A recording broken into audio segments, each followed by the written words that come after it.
channel. I'm Nikki. And I'm Rachel, and we're the Stitch Sisters. And we're back with another What We Love This Week. We are. We hope you've been enjoying these. We've got lots of messages from you saying that you are, so we're just going to keep going. Yes. Until we run out of stuff. I don't know if we'll ever run out of stuff, because every week there's new stuff, isn't there? Yeah, it literally takes us 10 minutes to go, oh, and we can mention that, and we can mention that. And then there are other things that we, during the week, go, oh, what we love this week, and we know that that's perfect. Yes, it's all working out very well, isn't it?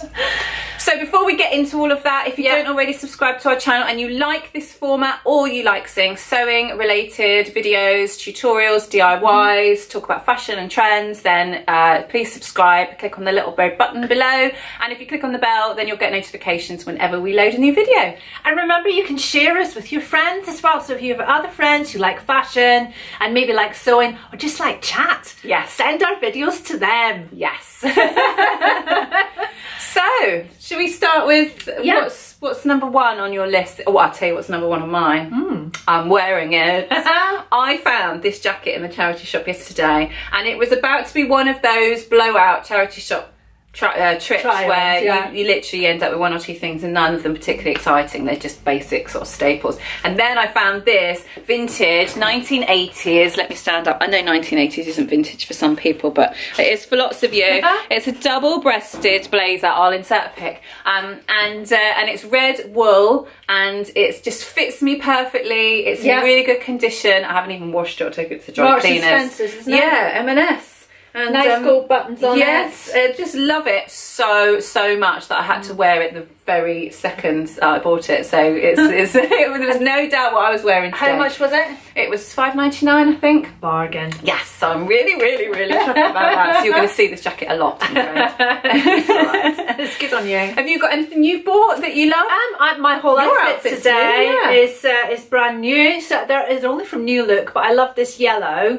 And I was looking for different coloured slogan tees that I can add in with different things. Yes. But I need to stand up, show you the skirt. Ooh. So it's one of those. It's elasticated at the back. Oh, nice. But it's flat fronted, and it's one of those chemically pleated, stay pressed pleats.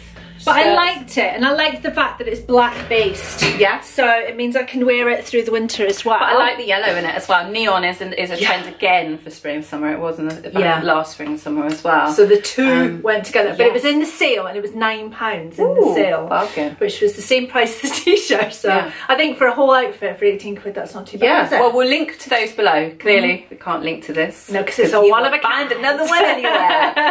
So what else? Should we talk about the books that I bought? Yes, Rachel bought us a couple of books. So so as I'm sure some of you who do a similar thing to us find that when you don't really have much of a work-life balance, when your life and your YouTube life and social media and online classes and everything is all tied up, sometimes it can just feel a bit much and you just feel a little bit overloaded and a bit under pressure. And we had that this week, and we decided that we'd take a couple of days just to actually do days off. Yeah.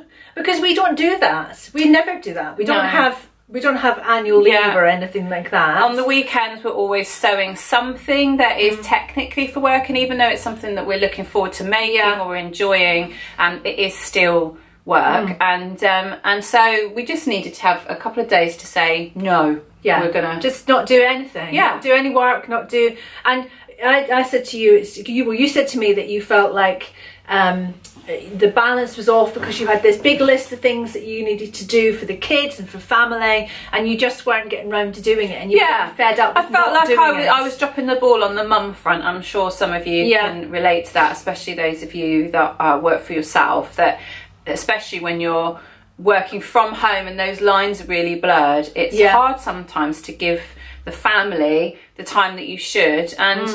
And also, I mean, even when we all have this mummy guilt, don't we? That, we do. That it kind of like implants itself in you the very second your child is born. In fact, even when you're still pregnant, I think. And from then on, you will question everything that you ever do and whether it is good enough. And you'll compare yourself to other people who seem to be doing better than you. Yeah. And you'll just generally beat yourself up all the time. Yeah, but also you put yourself last for everything. Yeah. And sometimes I think with me, it's not so much because I'm more organized than you. Yeah. So I tend to get most of those things done. Yeah. With me is my own self-care Uh-huh. that goes right to the very bottom of the list. Yeah. And I feel that I sometimes need some space so that I can bring myself back up a little bit and do some self-care on me. Yes, and that's really important. Yeah. So it was after we made this decision to have a couple of days, and I thought, well, if I'm going to have a couple of days, I need to read a book. So I went and looked in the book section in the supermarket, and I remembered that there was this book that I've been meaning to read for ages. So this is Notes on a Nervous Planet by Matt Haig.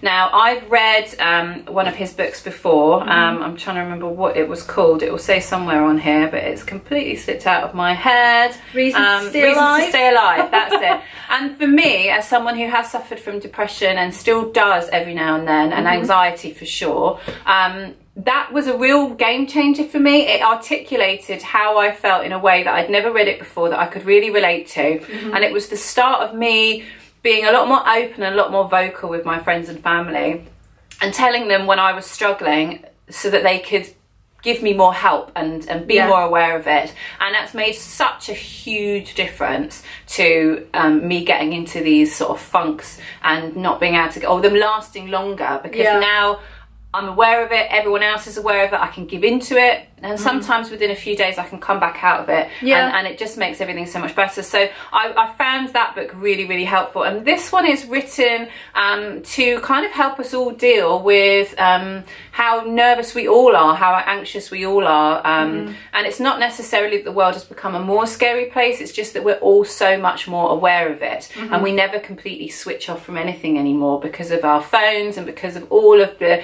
information that's constantly being streamed into our lives. And it can make you feel anxious, and it can feel like too much. And this book is just musings, really. His take on various different things to do with modern day life that just helps you get a little bit of perspective and helps you to realise that actually it's all okay. It's all okay. And to force you to take the time for yourself and take the time to reflect and to put things, like I say, into perspective. So I'm 2/3 of the way through it, and I have found it really, really useful. But I think it's one of those that will be a bit like self-care, that I can read it and reread it whenever I'm feeling a little bit fragile in that sense. I think it would be really useful just to pick it up and read a few chapters. It's just like, it has a calming influence, which is really nice. And I'm going to give that to you to read after. Yes, we're going to swap because she bought both of them. Yes. She bought me a book as well. So she bought me this To Zen book, which is by Owen O'Kane, and I've just read, so far I've read sort of the introduction, which I read in bed this morning, and it's more about taking a break from your brain. So teaching yourself to have 10 minutes a day where you can almost like tune out your thoughts. And I'm one of those who, my head is constantly filled with lots of negativity a lot of the time, and I'm going to get emotional. Aww. I'm struggling today, and I don't know why, but we all have days like that. I'm having a day like that today. But it's supposed to help you tune down, like turn the notches down on your brain and your bad thoughts and things like that. So I'm going to read that. You're going to read that this weekend. So I'm going to insist that you read it cover to cover this weekend. I know. But yeah, we all need that sometimes. And I flicked through it, and I could see some things in there that I knew that Nikki would be able to relate to. But I think 10 minutes a day is manageable for all of us, even in our busiest times. And I think that it would be a useful exercise for both of us. So that's one that I'm going to read when she's done with it as well. Absolutely. But yeah, we all need some self-care. We sometimes. do, yes. And I'm sorry. Don't apologise. Don't apologise. I'm sure everybody understands that it happens. I'm at that despicable age that women get to, and my hormones are all over the place, and it's just sometimes just days. I start off fine, but it's almost like it becomes this big thing. And I don't know what to do with it. I don't know how to get rid of it. I don't know where to put it. But it feels like this big thing that I'm carrying around with me. Does that make any sense? Yeah, I think it so I don't want to be like that, and I don't think I am. And then you beat yourself up for it, even though you've got absolutely no control over it. But I'm sure lots of our viewers are of an age where they're going through the same thing, or they've been through it, So if anybody can offer any practical suggestions, any things that you found, you know, sometimes there are remedies that have worked really well for people, or practices that they've adopted to try and help them to, I don't know, center themselves or cope with it. But it's something I'm sure everyone can relate to, because we all have that craziness in our lives. Yes. And I'm sure that you being so open about it will help lots of people. I hope so. Who are feeling a very similar way. Yeah, it's not all, you know, and I think with social media we can all put on this wonderful everything is perfect and all of it, and it's very, you know, we've restricted what people see because we're choosing the best side of ourselves. Yes. And I haven't posted very much on Instagram this week because I just haven't felt it. I haven't felt that I'm there. I haven't felt that I want to show the best side of myself, because I kind of lost that side of myself this week, which sounds weird. No, I think we all do that. I have times like that where I don't post for weeks just because I don't feel like it either. But maybe that's something that we need to change, because if social media is always about showing everybody the perfect side of your life and presenting the best image of yourself, that's putting more pressure on other people, but it's also putting more pressure on yourself, but also it will never change. No. And I just think it should be used as a platform for us to be able to share the things that aren't pretty as well as the things that are, and for that to not be judged for that. No. On a positive note, I did post that picture of me and my mum yesterday. I know, and that was awesome. I loved that. And I do want to recreate that jacket. Excellent. Excellent. It's bubblegum pink. Yeah. Sort of bright bubblegum pink. The outside was waterproof. Yes. The inside was jersey. Yes. I mean, so vividly. Did you happen to notice that Satisfaction have just got a range of soft shell? Oh no! And one of them is a pink. I don't know if it's the right bubblegum pink. But you know how soft shell is that waterproof fabric on the inside, but it's fleecy on the inside. Yeah. And that would make it. That would be perfect. And it had a hood, and it had the rope going and the hood, and it had pink and white stripy jersey on the inside, didn't it? But sort of candy stripes on the inside. But it was jersey. I remember it vividly. Excellent. And it was so hot that day for Scotland, but I was still wearing that jacket because you loved it. Because I loved it so much.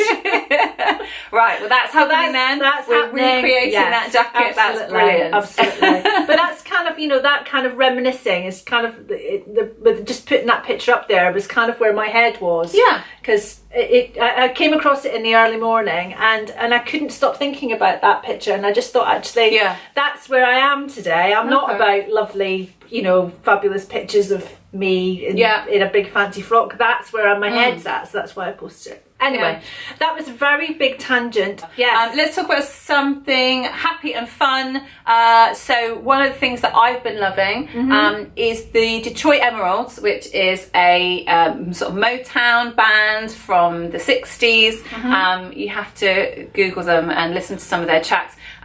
We watched the Bros documentary over Christmas. Oh, yes. And that was one of the songs that was played. For any of you that have watched the Bros documentary, it's being played in the background when Matt Goss is saying the infamous line, "HOME is the epitome of home." No, that's just how you spell it, Matt. But it was playing in the background, and we loved the song so much that we spent weeks trying to find this song. Oh, you didn't know who it was by? No, and just sort of we kept listening to it back, picking up little words and Googling the words and just trying to find this song. We finally found it. It's the Detroit Emeralds, and I've just been listening to them on Spotify, just on a random sort of playlist, just whatever order it chooses to put them in. And there were so many good tunes. Okay. So if you fancy something that makes you want to dance around your kitchen, which is what it always does for me, and sing at the top of your voice, go and check them out. Cool. That's a good one. What have you been doing? What else have you been doing? Finally started my embroidery. It took me having a day off yesterday to finally get a hoop out from my basement, which was the only thing that was stopping me. But it seemed to take, 3 weeks, something like that. But I have finally started it. That, isn't it? Exactly. And I just wanted to kind of bring it so I could show you guys what I've done to start with. And I've kind of just started, from the middle out, because my hoop isn't big enough to cover the whole thing. So I'm just working on the middle section, and I've chosen different colours and just kind of chosen different areas to work on. Looks great. But it's already, I'm already obsessed with it. I did that last night. Yeah. But is it like, because I don't know about you, but that colouring app that we mentioned last week, yes. I do a lot of mandalas on there. Yeah. So is it suddenly like it's real? Like but I can't just press it. I have to actually sew it on. Oh, you get a lot more satisfaction out of that. But I'm following the lines, but I'm also interpreting it in my own way. Yeah. So like this little bit here, where the purple is and the orange is here. It was just the purple, but I've decided, because that bit on top of it was too big. Yeah. So I've done another little bit of the orange. I love it. And it's just giving your own interpretation to it. So I'm already enjoying it. I'll have to give you some threads. I've got a few, but you have got most of the colours at yours, so. Yeah. So I'll sort out some duplicates and I'll give you some over, because it's really nice. I've really enjoyed it. I've just kind of got on with it. And and I had some great suggestions from you guys when I mentioned about me wanting to do it straight onto the back of a jacket. Yeah. And a few people said stick that on the jacket and then embroider directly onto it. Or through the denim as well. Yeah, exactly. Yeah. And I just think that that's a brilliant idea. Yeah. So I think that's what I might do, is just cut it out, applique it on, and then I can just go through both layers at once. Because you could even embroider right the way. So if the fabric was around here, you can embroider right the way up to the edge of the fabric. So you're going over the edge. Exactly. So that you wouldn't see it at all. So it would be really good. So I'm definitely going to use that advice. So well done, guys, for suggesting that. And even though I've only done that for one night, I'm now excited about buying my next one. So that's how my head works. It's like, okay, when I finish this, I'll get another one. And she can do that because she knows that she'll finish it. Any of those long projects that involve hand sewing, I'm terrible. I just get bored, and if I don't keep with it, if I just put it out of my mind for even a few days, then there's a good chance I'm not coming back to it. But with you, having all those beautiful EPP quilts that you've made that have taken you years, I would never have had that patience. So when Nikki says I'm ready for the next one, she will definitely get to the next one. Definitely. I've really enjoyed it. It's been nice to have something different. Yeah. And I'm enjoying all the colours. It's just like colouring with thread. It's beautiful. What's next? Well, let's have a look. TV. You mentioned an art programme that you've been watching. I'm completely obsessed. I have been binge watching. I've always loved Portrait Artist of the Year, which is on Sky Arts, and if you haven't seen it before, then I'm very jealous, because there's 5 whole series which you can watch, and it's the best TV programme on the TV. I just absolutely love it. But for years I've known that they did Landscape Artist of the Year. Yeah. But I never searched for it. And I did the other day and I found 5 series of that. So I'm binge watching all of the back series of Landscape Artist of the Year. And so when they do landscapes, are they all interpreting the same landscape like they are when they're all doing the portraits? Yeah, it's one landscape. So when they do portraits, they have 3 special guests in, and they have probably 5 or 6 artists doing each person. So and then they choose the top 3, and then they choose the winner from each one, and then they go through to the semi-final. Yeah. With Landscape Artists of the Year, they have 6 or 7 people that have been chosen to paint a particular landscape. Okay. They get brought to that landscape, and there's pods where they stand and they paint and they do their thing. But what I like about Landscape Artist of the Year is that because it's a landscape, they've got much more scope. So they invite 50 wild cards to come along. So you have this wild card community of 50 people who just come in and paint anywhere. Yeah. And they're out there with umbrellas, and they've got tents up, and there's this little like communes that gets formed while they're all taking these 4 hours to paint these landscapes, and it's the most joyous program, I can't tell you. And this is why I'm obviously so depressed this week, because I've been watching this joyful program. But what I love is when they film from behind the artist, and they do this quickened up version. Oh, okay. So and you kind of see it, and it just comes from nothing. What's really good with Portrait Artist is that sometimes you'll get an artist who will literally make 3 lines, and you go, and they've already got the likeness, and I just think that's absolute genius. So they've just done like the outline of the head, and it's completely that person, and you just go, it's so right already. So you need to watch it. That enthusiasm is definitely infectious. I love it. I will definitely watch project? It's something I think over the last couple of days I've kind of decided, because I've always been arty, I've always been crafty. Yeah. I'm not any good at art, but I don't think I really care that I'm not any good at it. But it is something that I can see myself doing. Appreciate it, yeah. I love it and appreciate it, and I need it in my life. But I think I want to do some of it when I get older. Do it, for sure. I used to paint. I've painted for years. Maybe we'll end up... I'd like to go to an art class, like to be properly taught by somebody. That's what I would absolutely love doing. I know someone who goes to local art classes, so let's see if we can find out the details. I just think it would kind of spur on and don't wait till you're older, do it now. Yeah, I'd really want to do it. I really want to do it. Yeah, but I think it's good to have another dimension. It doesn't matter if you're creative, and it doesn't matter how much you love sewing. Yeah. If that's your only creative outlet and you're hankering for more, or there's other things that you're interested in, you should do them, because I think that creativity is shared, and there'll be things that come through your painting that inspire your sewing, and vice versa. Yeah. And I think that one only elevates the other. It doesn't detract from it. So let's look into it. Get you some art classes. Yes. It's very exciting. So go and check it out. It's on Now TVs or on Sky, on Sky Arts. Cool. So I can highly recommend it. What I've been watching is Not Be Further. Is it the other end of the spectrum? Oh, totally the other end of the spectrum. Season 11 of Drag Race has been released, and I could not have been more happy, because I was binge watching Drag Race All Stars on Now TV, because they only have certain time that they're allowed it for, and then they lose their license to it. So I had a whole season to watch before they lost their license, and I had till like midnight on Monday to do it. So I was binge watching all of those.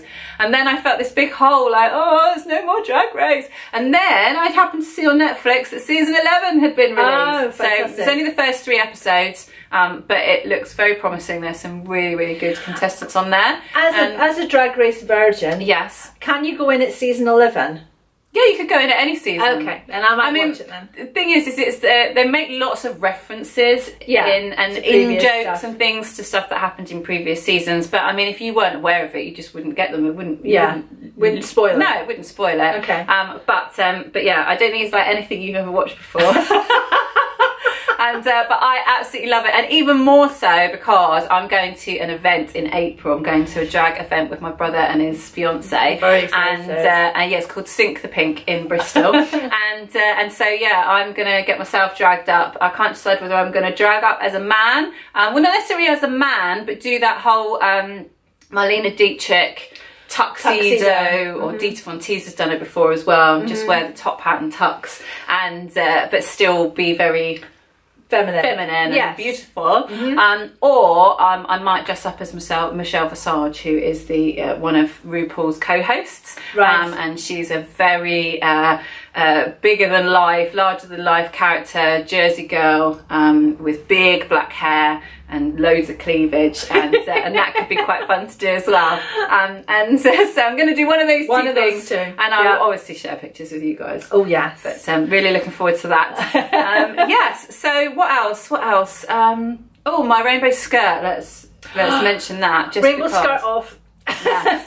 I bought a rainbow skirt, you might have seen if you follow me on Instagram, from Sainsbury's. I'm totally in love with it. You guys are too, because every time I've posted it, you've definitely let me know that you love it. And I got so many messages after I first shared it on my stories when I tried it on, of people desperately trying to find it, and it's largely sold out everywhere. And I know lots of you tried and couldn't get hold of one, so I'm sorry about that.